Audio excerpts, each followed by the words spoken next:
Okay, we're recording. And also, I'm still uploading. The file was very, my computer was not working that great yesterday, so I still am like a video behind to upload on YouTube for my previous class. I will work on that later during conference. So I have it on my to-do list and I will do it. So I'm not shortchanging all of you. Lottery. Okay, so for today, one of the things you need to do is it's in your week 1 folder. I just published it this morning. Ah, Frida did it.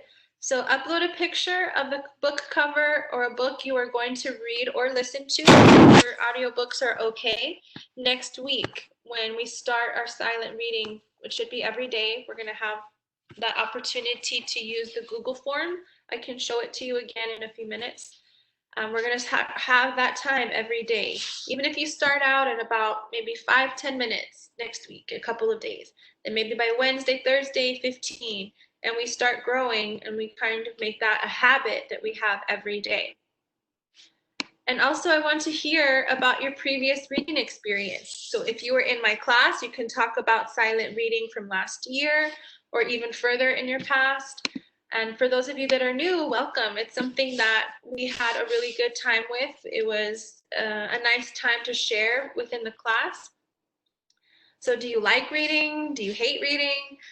Is it fun? Is it easy? Is it hard or boring for you? I want to know a little bit more about your experience. So maybe we can find a compromise or a middle ground to kind of make this a more enjoyable experience.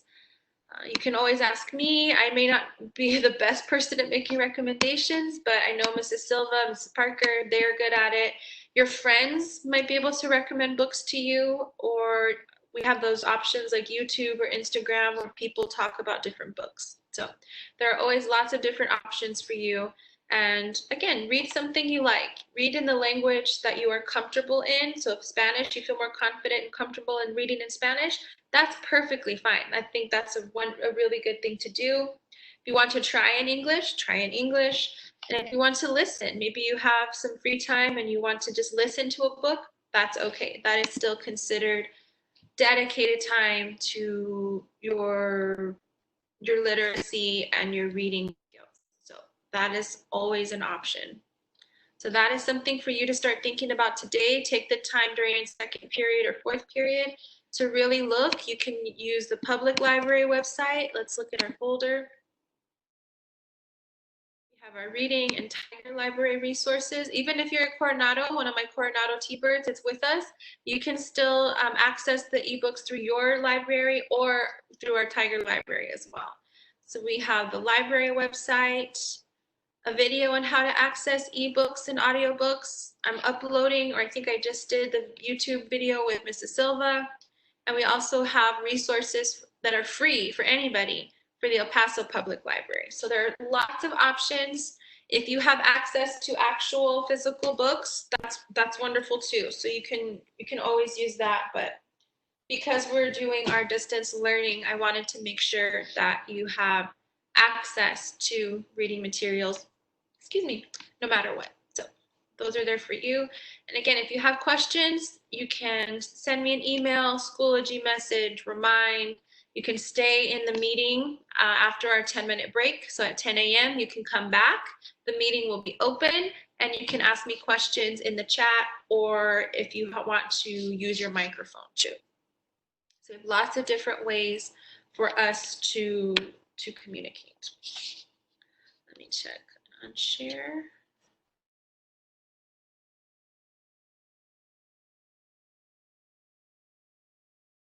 Any questions for me in the chat, or anybody needs to ask anything or have something they need to say? Please do so. So while we're transitioning to the next thing, I wanted to make an announcement. So excuse me, where's the meeting? So for today, you have the rest of the work to catch up on from the rest of the week. It's starting to add up, to accumulate. And of course, the thing about looking for your silent reading materials is for today. Whatever we don't finish with the lottery for reading, that will be independent work because tomorrow what we're going to do, oh, so for the rest of today, we're going to talk about the lottery. So if you need a chance to open up your PDF of this thing, and this is talking about, we're going to do PDF for the lottery. So go ahead and make sure this is open, and we're going to talk about it and do some reading together in a few minutes. But continuing with my announcement. So for today, we're talking about and reading the lottery. Tomorrow, we continue reading if we need it, and we're going to talk about literary elements that are present in this short story. So we already had the refresher about plot, setting, character, and we're also going to talk about things like symbolism and personification, irony, all of those things we're going to start discussing.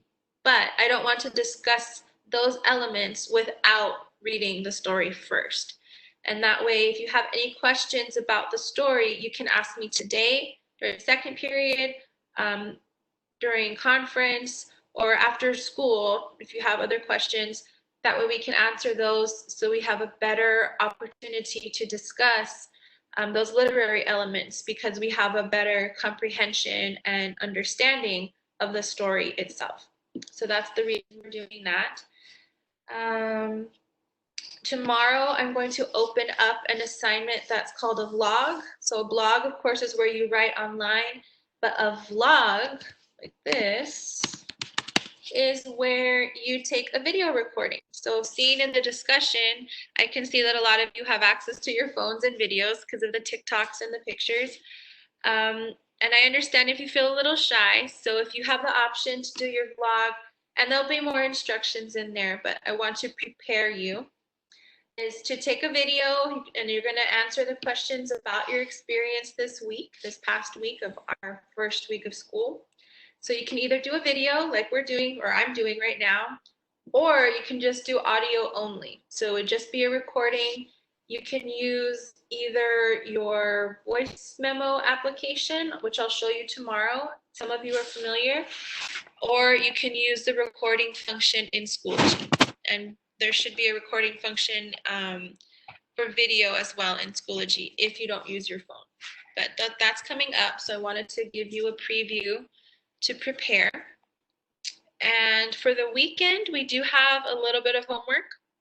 We're going to have a bit of a quiz. So it's going to be where you look at a PDF and then you answer the quiz in Schoology. So you'll have from Friday all the way to Sunday at midnight. So you will have time to do it, and you will have to use what we call the honesty system. So no cheating, but I just want to see how well you do, and that's it. So it's not a big deal, but I do want to see where you are and how we understand. So that way, weeks 2, 3, 4, and 5 are really productive, and I make sure that I do my best to give you what all of you need. So that's the purpose for that. So do your best and really make a good effort with that quiz when it's open. And I'll give a little bit more instructions when I can show it to you tomorrow because I'm still doing some last minute changes on it. Any questions so far? It was like 15 minutes straight of information. Okay. Do that. Awesome. Okay, so let's go to the lottery, our story. Go ahead and share that.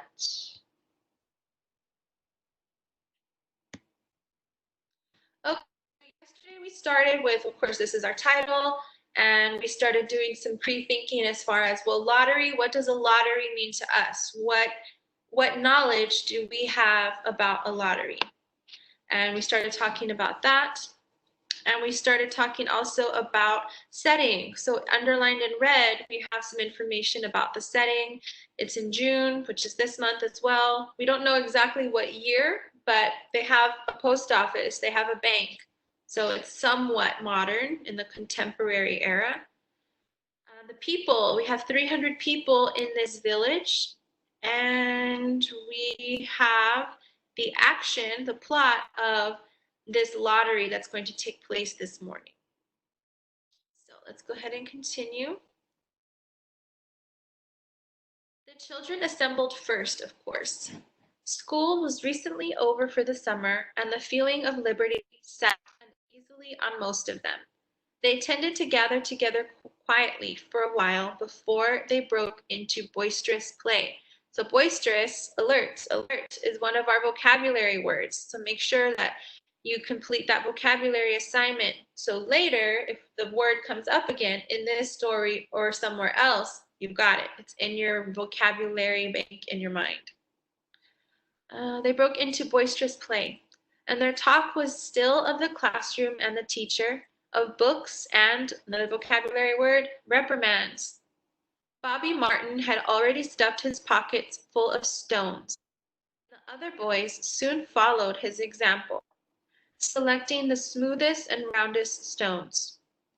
Bobby and Harry Jones and Dickie Delacroix, the villagers pronounced his name Delacroix, eventually made a great pile of stones in one corner of the square and guarded it against the raids of the other boys. The girls stood aside, talking among themselves, looking over at their shoulders at the boys. And the very small children rolled in the dust or clung to the hands of their older brothers or sisters. So this entire little paragraph is about children. It gives us some information. So they do have a school. So I'm going to use purple. Why not? So we have they're in school. It was recently let out for the summer. For some reason, the author decides to tell us about some stones and this child, Bobby Martin. So here we have this idea about stones. They're the smoothest ones, so they're very suave, and they're very round. So we don't know, they're not these rough, jagged kind of stones. And they made a great pile of these stones. So the children maybe are helping. The children don't seem to be throwing them at each other, so that's a good idea.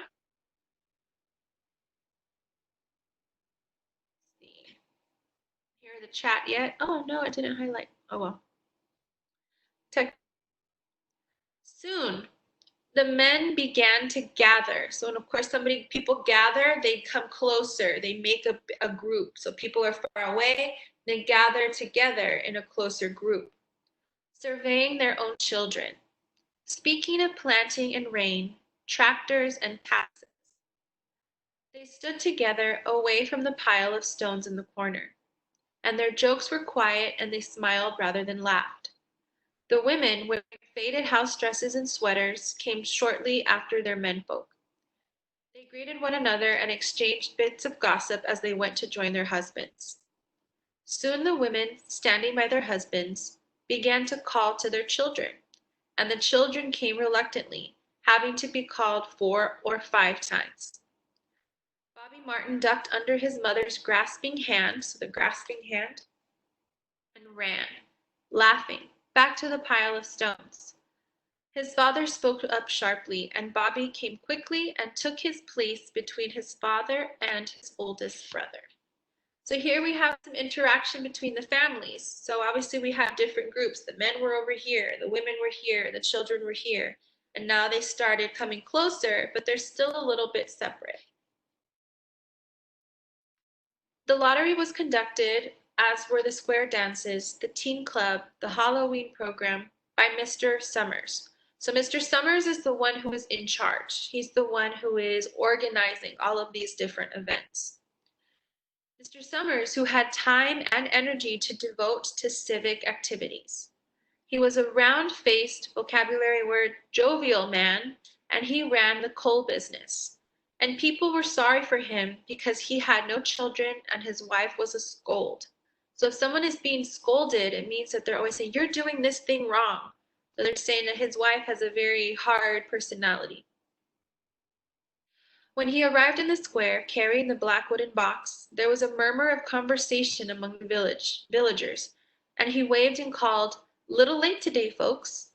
The postmaster, Mr. Graves, followed him, carrying a 3-legged stool. So a stool is a little chair without a back, so it's just the seat with legs. And the stool was put in the center of the square, and Mr. Summers set the black box down on the stool. And when Mr. Summers said, "Some of you fellows want to give me a hand," there was hesitation before two men, Mr. Martin and his oldest son Baxter, came forward to hold the box steady on the stool while Mr. Summers stirred up the papers inside. So this paragraph is introducing a key element in this story, which is this black box, and they describe it. So they're saying it's a black box, it must be kind of big, maybe. And then we have to put it on a stool. So they don't want it on the floor, they want it up where people can see it.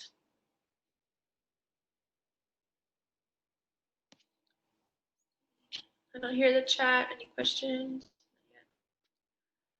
The original paraphernalia. So paraphernalia are things associated for a specific task or thing. So as all of your paraphernalia are your backpacks, your laptops, notebooks, paper, pens, pencils. All of those things are necessary for your task. So the paraphernalia for the lottery had been lost long ago. And the black box now resting on the stool had been put into use even before Old Man Warner, the oldest man in the town, was born. So we're talking a long time, at least 80 years before, so it's a pretty old box. Mr. Summers spoke frequently to the villagers about making a new box, but no one liked to upset even as much tradition as was represented by the black box. There was a story that the present box had been made with some pieces of the box that had preceded it. So this current box has pieces from the other one. So they keep adding pieces to each box. And that it had been constructed when the first people settled down to make a village here. So they're talking that this box or pieces of the box are as old as the town itself. So it's a lot of history that we're starting to understand now. Every year after the lottery, Mr. Summers began talking again about a new box, but every year the subject was allowed to fade off without anything's being done. The black box grew shabbier each year. So when something is shabby, it doesn't look new. It looks kind of old, and maybe something with paint is kind of gone. The pieces are coming apart. So shabby goes into shabbier, so more and more old. By now it was no longer completely black, but splintered badly along one side to show the original wood color, and in some places faded or stained. So when you have something made out of wood and the wood isn't taken care of, so normally you have pieces of wood and it's, the grains are together, but if they splinter, they start breaking apart. That's when you can get like a splinter in your hand. So it does have paint, but the paint's not really there anymore. It was black, but now you can see the wood color through it. So it's faded, it's lost its intensity of color, and it's stained. Other new colors have come in from things that are dirty. Mr. Martin and his oldest son, Baxter, held the black box securely on the stool until Mr. Summers had stirred the papers thoroughly with his hand. So he's reaching into the box and he's stirring whatever little papers are in there. Because so much of the ritual had been forgotten or discarded, Mr. Summers had been successful in having slips of paper substituted for the chips of wood that had been used for generations. So they haven't changed the idea of the box yet, but they've changed the thing that goes in the box. So they went from little thin pieces of wood to little pieces of paper. Chips of wood, Mr. Summers had argued, had been all very well when the village was tiny, but now that the population was more than 300, or likely to keep on growing, it was necessary to use something that would fit more easily into the black box. The night before the lottery, Mr. Summers and Mr. Graves made up the slips of paper and put them in the box. We don't know what made up means. Did they put names? Did they put symbols? Who knows? We'll find out. They put the slips of paper and put them in the box, and it was then taken to the safe of Mr. Summers' coal company and locked up until Mr. Summers was ready to take it to the square the next morning. The rest of the year, the box was put away, sometimes one place, sometimes another, and it spent 1 year in Mr. Graves' barn and another year underfoot in the post office. And sometimes it was set on a shelf in the Martin grocery and left there. So they're showing that people always in some way are taking care of the box. Maybe not excellent care because it's faded and old, but they still keep it. So we're wondering, well, why do they still keep it? There was a great deal of fussing to be done before Mr. Summers declared the lottery open. There were the lists to make up, the heads of families, heads of households in each family, the members of each household in each family. There was a proper swearing in of Mr. Summers by the postmaster. So the postmaster is the one in charge of the post office and the official of the lottery. At one time, some people remembered there had been a recital of some sort performed by the official of the lottery, a perfunctory, tuneless chant that had been rattled off duly each year. So there, in the past, there used to be this thing where people would be there and they would chant and blah blah blah, but people stopped doing it. So that tradition is no more. Um, some people believe that the official of the lottery used to stand just so when he said or sang it. Other people believe that he was supposed to walk among the people, but years and years ago, this part, oh, there's a typo, of the ritual had been allowed to lapse. There had been also a ritual salute, which the official of the lottery had to use in addressing each person who came up to draw for the box. But this also had changed with time. Until now, it felt necessary for only the official to speak to each person approaching. Mr. Summers was very good at all this. In his clean white shirt and blue jeans, with one hand resting carelessly on the black box, he seemed very proper and important as he talked interminably to Mr. Graves and the Martins. So I don't know if any of you have read or seen the movie of the Hunger Games, but to me, this seems like the opening part where Katniss and her little sister and her friend have to go into the town square. And they do something very similar to this. So they all gather. They're in a little village that has a lot to do with the coal industry, the little black pieces of carbon for energy and fuel. And they come into the center square. They have to stand and wait. And in that case, the person from the capital comes, picks out their name. So this is looking very similar and it's sounding very similar to that. So if you haven't read The Hunger Games, you can read that. I know they have it available in Spanish or other languages. That might be a good thing to read for your silent reading.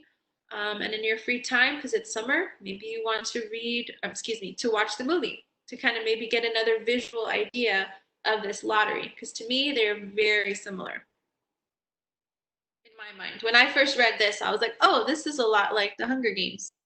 First part. Just as Mr. Summers finally left off talking and turned to the assembled villagers, Mrs. Hutchinson came hurriedly down the path to the square, her sweater thrown over her shoulders, and she slid into place in the back of the crowd. Clean forgot what day it was, she said to Mr. Delacroix, who stood next to her, and they both laughed softly. I thought my old man was out back stacking wood, Mrs. Hutchinson went on. And when I looked out the window, then I remembered that it was the 27th and came a running. She dried her hands on her apron, and Mrs. Delacroix said, You're in time, though. They're still talking away up there. Mrs. Hutchinson craned her neck to see through the crowd and found her husband and children standing near the front. She tapped Mrs. Delacroix on the arm as a farewell and began to make her way through the crowd. The people separated good-humoredly to let her through. 2 or 3 people said, in voices just loud enough to be heard across the crowd, Here comes your Mrs. Hutchinson. Bill, she made it after all. Mrs. Hutchinson reached her husband, and Mr. Summers, who had been waiting, said cheerfully, Thought we were going to have to get on without you, Tessie. Mrs. Hutchinson said, grinning, Wouldn't have me leave my dishes in the sink now, would you, Joe? And a soft laughter ran through the crowd as the people stirred back into position after Mrs. Hutchinson's arrival. Well, now, Mr. Summers said soberly, guess we better get started and get this over with so we can go back to work. Anybody ain't here? Dunbar, several people said, Dunbar, Dunbar. Mr. Summers consulted his list. Clyde Dunbar, he said. That's right. He broke his leg, hasn't he? Who's drawing for him? Me, I guess, a woman said, and Mr. Summers turned to look at her. Wife draws for her husband, Mr. Summers said. Don't you have a grown boy to do it for you, Janie? Although Mr. Summers and everyone else in the village knew the answer perfectly well, it was the business of the official of the lottery to ask such questions formally. Mr. Summers waited with an expression of polite interest while Mrs. Dunbar answered. Horace is not but 16 yet, Mrs. Dunbar said regretfully. Guess I gotta fill in for the old man this year. Right, Mr. Summers said. He made a note on the list he was holding. Then he asked, Watson boy, drawing this year? A tall boy in the crowd raised his hand. Here, he said, I'm drawing for my mother and me. He blinked his eyes nervously and ducked his head as several voices in the crowd said things like, Good fellow, Jack. Glad to see your mother's got a man to do it. Well, Mr. Summers said, guess that's everyone. Old man Warner make it? Here, said a voice, and Mr. Summers nodded. A sudden hush fell on the crowd as Mr. Summers cleared his throat and looked at the list. All ready? He called. Now, I'll read the names, heads of families first, and the men come up and take a paper out of the box. Keep the paper folded in your hand without looking at it until everyone has had a turn. Everything clear?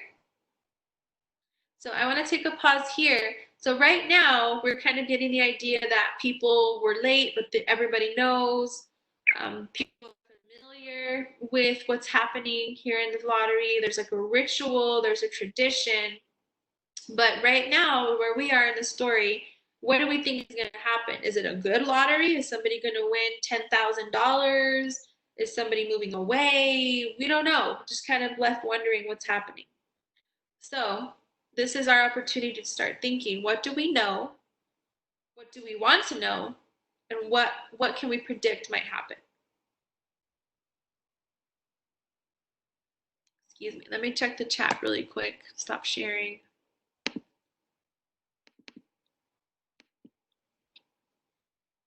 not right now.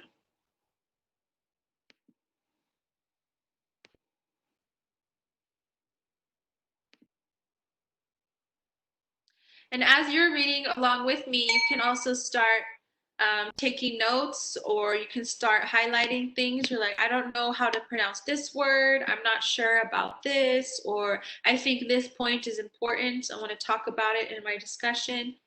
This is your time to start making those active notes, since I'm able to stop us and pause and talk about what's happening in the story. Okay. The people had done it so many times that they only half listened to the directions. Most of them were quiet, wetting their lips, not looking around. Then Mr. Summers raised one hand high and said, Adams! A man disengaged himself from the crowd and came forward. Hi, Steve, Mr. Summers and Mr. Adams said. Hi, Joe. They grinned at one another humorlessly and nervously. Then Mr. Adams reached into the black box and took out a folded paper. He held it firmly by one corner as he turned and went hastily back to his place in the crowd, where he stood a little apart from his family, not looking down at his hand. Allen, Mr. Summers said. Anderson, Bentham. Seems like there's no time at all between lotteries anymore, Mrs. Delacroix said to Mrs. Graves in the back row. Seems like we got through it with the last one only last week. Time sure goes fast, Mrs. Graves said. Clark, Delacroix. There goes my old man, Mrs. Delacroix said. She held her breath while her husband went forward. Dunbar, Mr. Summers said. And Mrs. Dunbar went steadily to the box. One of the women said, Go on, Janie, and another said, There she goes. Where next? Mrs. Graves said. She watched while Mr. Graves came around from the side of the box. greeted Mr. Summers gravely, and selected a slip of paper from the box.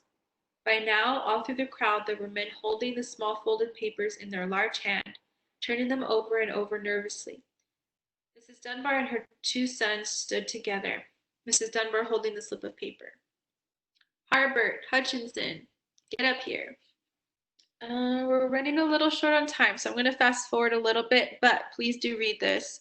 So at this part, people are coming up, names are being called, people go up, but they're not like, hey, good morning, Mr. Summers, how are you? It's like, oh, hi, hello. It's kind of like tense. There's a tension that they have in there, but we don't know. They know why, because they are used to doing this tradition year after year after year. So they know what to expect, but we're still not sure.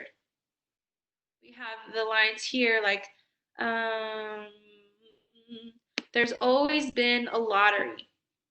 So that we know that there's always been this tradition, people accept it and they're used to it. And yet they give a contrast of, well, some places they already quit the lottery. So now we know that lotteries in other places, they still have them, but some places have said no, no more. So why would they stop? So maybe, is it a good thing? Is it a bad thing?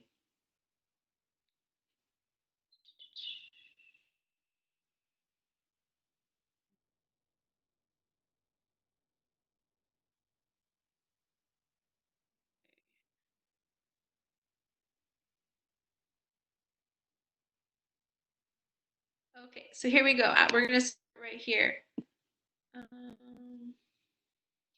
After that, there was a long pause, a breathless pause, until Mr. Summers, holding his slip of paper in the air, said, all right, fellows. For a moment, no one moved, and then all the slips of paper were opened. Suddenly, all the women began to speak at once, saying, who is it? Who is it? Who's got it? Is it the Dunbars? Is it the Watsons? And then finally, the voices began to say, it's Hutchinson. It's Bill. Bill Hutchinson's got it. So now we know something happened to Bill Hutchinson. His paper was different than everybody else.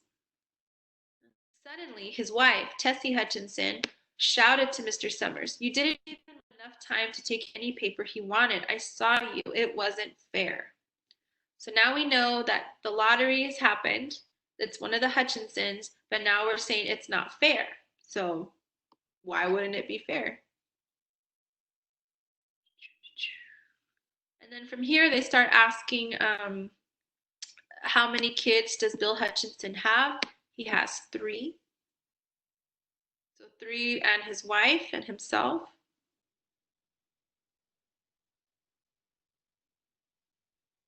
And so now the Mrs. Hutchinson has to go ahead and get the paper out. So here we have, oh no, 3. So now that Bill Hutchinson has the paper, his whole family has to go take papers.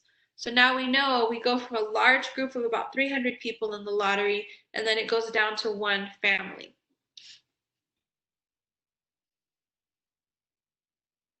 So then the kids, one by one, they go to the box, they pick up the paper.